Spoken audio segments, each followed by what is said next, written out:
Parang may problema ka. Wala. Ayoko kasi sa loob ng bahay. Wala naman akong gagawin, tas iisipin ko lang si Jacob. Ba't di mo siya tawagan?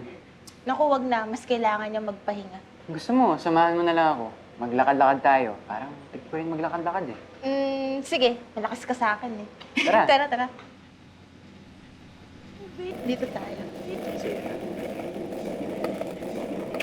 Uy! Boye! Ano ka ba? Kita mo may tao sa daan, no? Nananadya ka ba? What the Sigma? Ate Clarissa, you're so skibidi. Kung skibidiin ko yung mukha mo, mag-sorry ka nga. Puto, magsusorry. Paano kung nasagasaan mo siya? Hindi naman. Galing kayo ng moves ko kanina. Negative aura lang kayo eh. Alam mo, kung di ka lang kakilala ng tatay ko eh. O bakit? Anong gagawin mo? Hindi mo naman ako mahahabol eh. Ano? Uy! Okay ka lang? Isusumbo ko kay Daddy.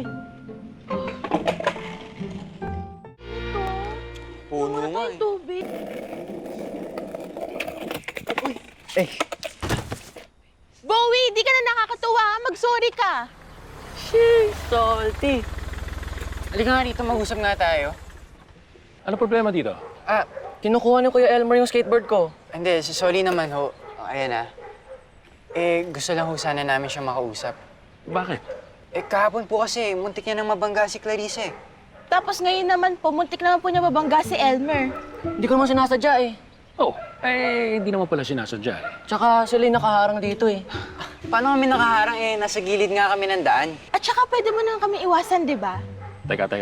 Hindi ko kasi nakita yung nangyari kaya hindi ko masabi kung sino yung tama. But I think I see the problem. Di ako ah. Of course not.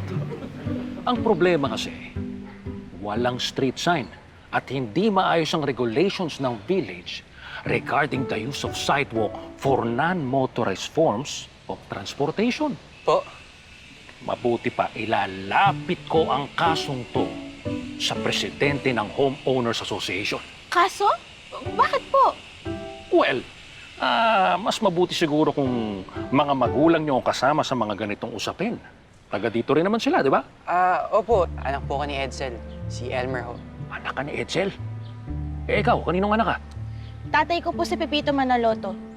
Good. Pwede po bang kayo po yung mag-explain kay tatay kung ano po yung gusto niyo mangyari? Pwede. Tay, may gusto po kumausap sa'yo. Ay, Mr. Manaloto, hello. ako si Attorney Billy Chango. Oo. Hindi, ikaw yung kapitbahay ni Edsel, no? Yes, ako nga. Anak ko si Bowie. Hello. Ano ba atin? Well, ito kasi mga bata ay merong hindi pagkakaunawaan. Hmm. Dahil yung dalawa na yan, nakaharang while he was skateboarding. Talaga? Hindi naman po kami nakaharang eh. Siya nga po yung dire-diretso ng skateboard tapos hindi man lang siya umiwas. Saka kahapon po, ganun din yung ginawa niya kay Clarissa. Ganun ba? Nasadya eh. Teka. Paano ba to? Kaya nga kami nagpunta rito para ilapit ito sa mga homeowners. Hindi ba pwedeng tayo na lang mag-areglo nito? Pwede naman. But, as an attorney and the man of the law, gusto kong linawin ang mga bagay-bagay at gawin ng tama according sa regulation ng homeowners sa mga ganitong klase ng kaso. Hindi naman siguro kaso ito baka pwedeng wag na lang nating palakihin. Hindi naman sa pinapalaki ko, Pepito. But I think it is our responsibility to aid in the legislation of proper regulations according sa safety ng sidewalk dito sa Woodland Hills. Wala namang mali dun sa gusto mong mangyari. Kaya nga nag-set na ako ng meeting kay Madam Sher ngayong 3 p.m. Madam Chef?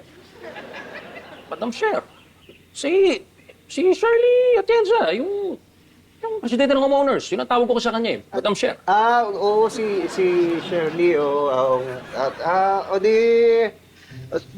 sige, magkita lang tayo sa opisina, maya. Sige. See you later, ha? Oo, okay, sige. Ingat kayo. Tara.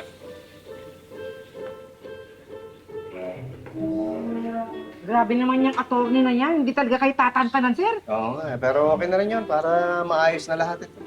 Teka, yung tatay mo ba makakapunta mamaya? Wala nga po si tate sa bahay. Baka pwedeng kayo na rin po magsalita para sa kanya. Oo, sige, sige. Ako na lang mag-aabogado sa'yo. Uy, ang galing!